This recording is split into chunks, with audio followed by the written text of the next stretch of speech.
Good morning, my dear students. I hope you all are doing well. So, continuing with the last class of our general English, let's start our today's class. All right. तो last class में हम लोग का यहाँ तक clear हो गया था कि क्या क्या मेडिसिन अवेलेबल करवाया गया, गांधी जी ने क्या क्या अवेलेबल करवाया, ठीक है, in the villages of Champaran district. Alright, next that is page number 53 page का लास्ट का जो सेकंड पैराग्राफ है वहाँ से आज हम लोग कंटिन्यू करेंगे. ऑलराइट.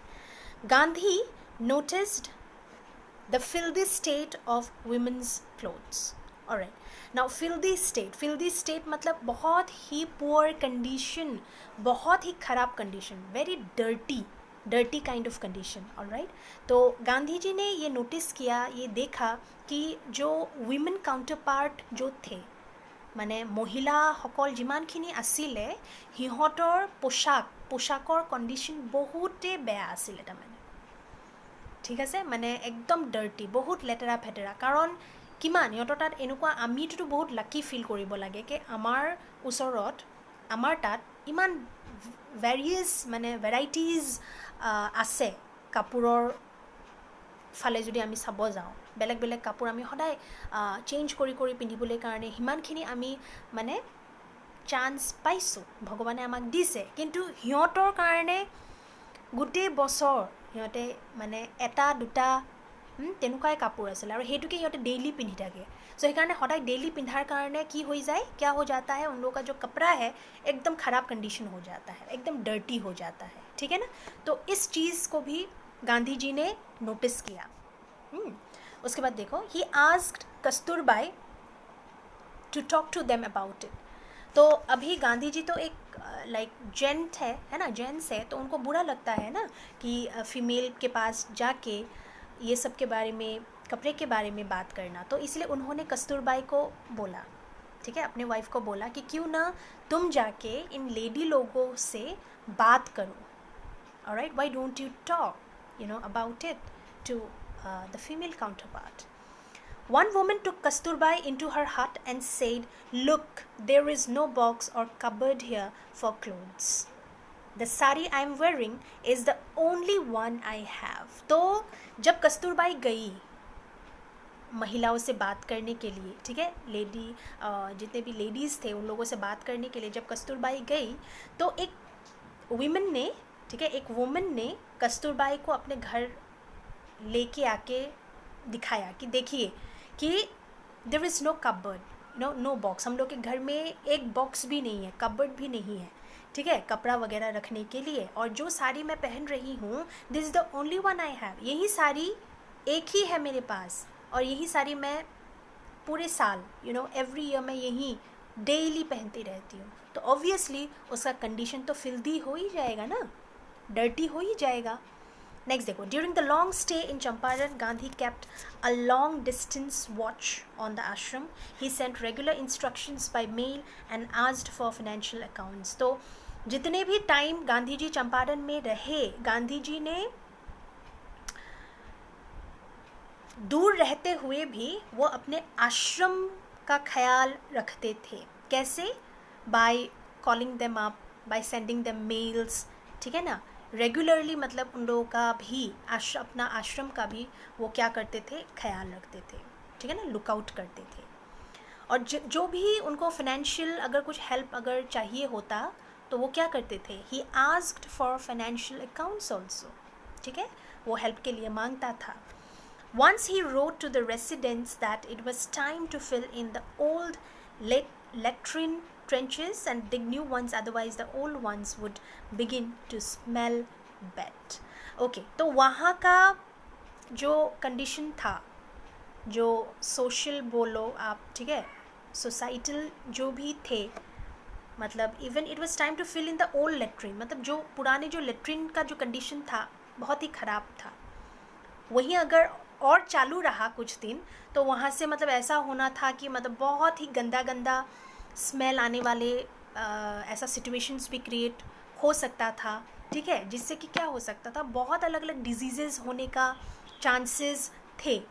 तो इसलिए गांधी जी ने सोचा कि जो ओल्ड लेट्रिन है उसको क्यों ना खोद के, ठीक है ना, उसको एक नया लेट्रिन से उसको रिप्लेस कर दिया जाए, ठीक है ना। तो वहाँ का पूरा कंडीशन जो था उसको इम्प्रूव करने के लिए उन्होंने पूरा अपना जान लगा दिया था। नेक्स्ट देखो, the Champaran episode was a turning point in Gandhi's life. What I did, he explain, was a very ordinary thing.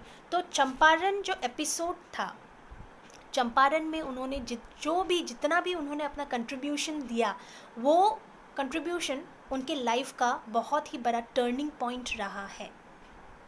Because यहाँ पे उन्होंने सेल्फलेस होके सोशल सर्विस किया, कहीं ना कहीं हम लोग बोल सकते हैं सोशल सर्विस किया उन्होंने, ठीक है ना। और जिसके कारण वो फेमस हुए, उनके बारे में जाना गया। अब देखो अभी क्या हो रहा है, अभी हम लोग ये पढ़ रहे हैं उनके बारे में, उन्होंने क्या क्या कंट्रीब्यूशन दिया था, है ना। वो तो अभी नहीं रहे, लेकिन अभी हम लोग पढ़ रहे हैं उनके बारे में, तो वो फेमस हो गए, है कि नहीं।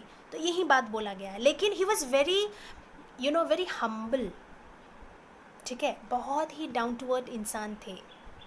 कभी भी मतलब नहीं दिखाया, कभी अपना ऐसा एटीट्यूड नहीं दिखाया कि लुक मैंने कितना बड़ा काम किया है, ठीक है ना। तो इसीलिए उन्होंने ये बात बोला कि what ever I did was a very ordinary thing, ठीक है, बहुत ही मतलब ऑर्डिनरी काम मैंने किया। I declare that the British could not order me about in my own country. उसके बाद गांधी जी ने बोला, बहुत डेयरिंग थे वो, उन्होंने सोचा, उन्होंने बोला कि जो ब्रिटिशर्स थे मुझे मेरे कंट्री में, है ना, मेरे अपने लैंड से मुझे कैसे भगा सकते हैं, मैं अपने लैंड पे हूँ, अपने कंट्री में हूँ। तो how could they got the right, how could they have got the right to order me in my own country, in my own land, alright, that is what he said. But Champaran did not begin as an act of defiance. Champaran एक लेकिन we can't say, या हम लोग ऐसे सोच नहीं सकते कि चंपारण एपिसोड जो था वो एक ओपन डिसोबीडियंस मूवमेंट उससे ही मतलब है ना कि बिगिन हुआ। सिविल डिसोबीडियंस मूवमेंट बोल के हम लोग नहीं बोल सकते, ठीक है ना, यही बोला गया। It did not begin however as an act of defiance. Defiance का मतलब ओपनली जो मतलब डिसोबे करना, ठीक है, जो डिसोबीडियंस जो हुआ, that is not actually happened from that Champaran episode. It grew out of an attempt to alleviate the distress of large number of poor peasants. Mainly यहाँ पे focus किया था जो poor peasants का जो भी उन लोगों का distress, ठीक है ना, distress मतलब जो burden था, जो injustice हो रहा था, उसको lessen किया गया, उसको alleviate किया गया, ठीक है। This was the typical Gandhi pattern, उनका ये pattern था क्या, that is to provide justice to the poor peasants. His politics were intertwined with the practical day-to-day problems of the millions. तो वो जो भी problem solve करते थे, हर चीज़, हर problem social जो भी day-to-day problems थे उसके साथ ही related होता था। इस तरह का ही problem वो solve करते थे, ठीक है ना। His was not a loyalty to abstractions, it was a loyalty to living human beings, alright. तो उन्होंने जो कुछ भी किया सेल्फलेस होके, वो actually loyalty to human service बोला गया है। उन्होंने ह्यूमैनिटी को सबसे ऊपर रखा, समझ में, मतलब कास्ट ये सब कभी भी उन्होंने डिस्क्रिमिनेट नहीं किया। सबसे बड़ा उनके लिए क्या था, दैट इज़ ह्यूमैनिटी। ह्यूमैनिटी के लिए उन्होंने किया, और ह्यूमैनिटी के लिए वो हमेशा लॉयल रहते थे, ठीक है ना। तो लॉयल्टी टू एब्स्ट्रैक्शंस, एब्स्ट्रैक्शंस मतलब जो एक पिक्टोरियल रिप्रेजेंटेशन होता है उसको एब्स्ट्रैक्ट बोला जाता है। ऐसे ही मतलब दिखाने के लिए, एक इमेज बनाने के लिए नहीं भाई, ठीक है ना, बल्कि ह्यूमन जो भी ह्यूमैनिटी में जो भी जिस भी तरह का अगर सपोज़ ये होता था, डिस्ट्रेस होता था, ठीक है ना, प्रॉब्लम्स होता था, वो हमेशा उनको एलिविएट करने का ट्राई करते थे, लेसन करने का ट्राई करते थे, ठीक है, मतलब रिमूव करने का ट्राई करते थे। नेक्स्ट देखो, in everything Gandhi did moreover he tried to mold a new free Indian who could stand on his own feet and thus make India free. Very important line. वो जो भी करते थे, चाहे एक ग्रुप ऑफ पीपल हो, इंसान को हो, है ना, इंसान को मतलब वो इंडिपेंडेंट बनाना चाहते थे, नॉट डिपेंडेंट।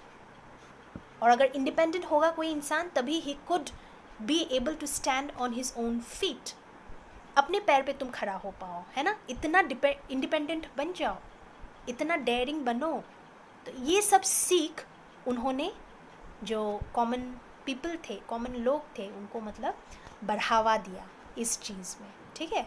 तो इस चीज़ में उन्होंने सपोर्ट दिया। Early in the Champaran action, Charles Freer Andrews, that is the English pacifist who had become a devoted follower of the Mahatma, came to bid Gandhi farewell before going on a tour of duty to the Fiji Islands. तो गांधी जी निकलने वाले थे, ठीक है ना।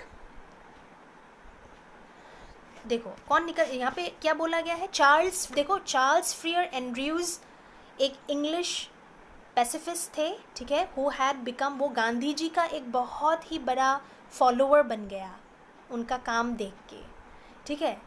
And he came to bid Gandhi farewell before going on a tour of duty to the Fiji island. That means वो friar जो थे, चार्ल्स फ्रियर थे, वो एक टूर पे जाने वाले थे। तो टूर पे जाने से पहले वो क्या करने के लिए आए थे गांधी जी के पास, उनको फेयरवेल, ठीक है ना, मतलब गुड बाय देने के लिए आए थे। Gandhi's lawyer friends thought it would be a good idea for Andrews to stay in Champaran and help them. तो गांधी के जितने भी लॉयर फ्रेंड्स थे उन्होंने सोचा कि अगर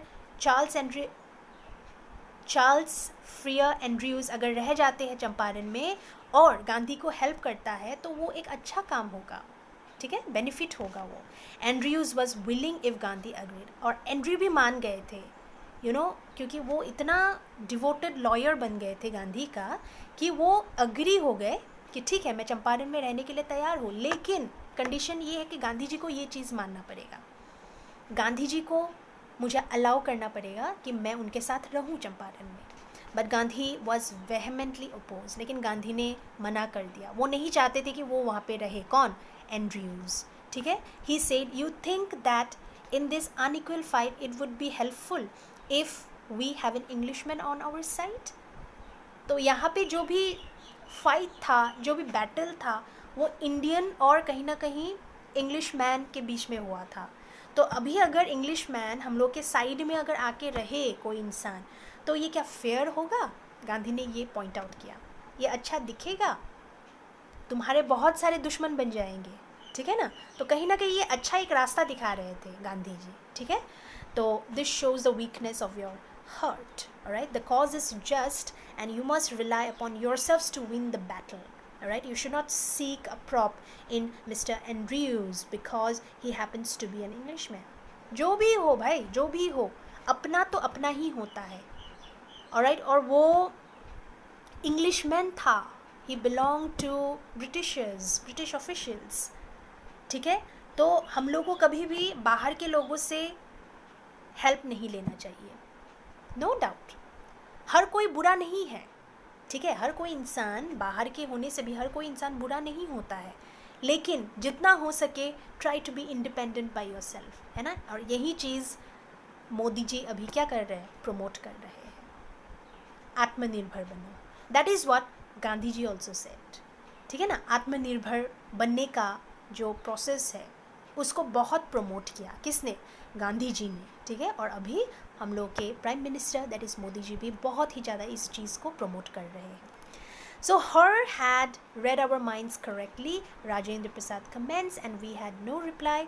Gandhi in his way taught us a lesson in self-reliance. तो गांधी जी ने बहुत बड़ा लेसन सिखाया, सेल्फ रिलायंस, सेल्फ डिपेंडेंट, ठीक है ना। ये बहुत बड़ा एक लेसन है जो हर इंडियन को, हर लोग को, इंडिया में रहने वाले जितने भी लोग हैं, एक इस चीज़ को सीख के खुद के लाइफ में अप्लाई भी करना चाहिए। That is what he is saying.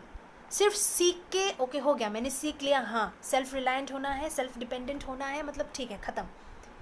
Theoretical knowledge ही नहीं भाई, इसको प्रैक्टिकली आपको अप्लाई भी करना पड़ेगा, ठीक है, ये बहुत इंपॉर्टेंट है। So self reliance, Indian independence and help to share croppers were all bound together. तो ये बहुत ही अच्छा लेसन्स जो गांधी जी ने सिखाया है ना हर एक इंडियन को। सेल्फ रिलायंस, इंडियन इंडिपेंडेंस, मतलब वही सेल्फ रिलायंट होना मतलब इंडिपेंडेंट होना, and help to share croppers. और डेफिनेटली उन्होंने जो हेल्पिंग हैंड रखा शेयर क्रॉपर्स के लिए, बहुत ही बड़ा कंट्रीब्यूशन रहा है towards the development and upliftment of our country, ठीक है। तो यही एक मॉडल लेसन हम लोगों को इस लेसन से मिलता है कि कभी भी डिपेंडेंट मत रहो,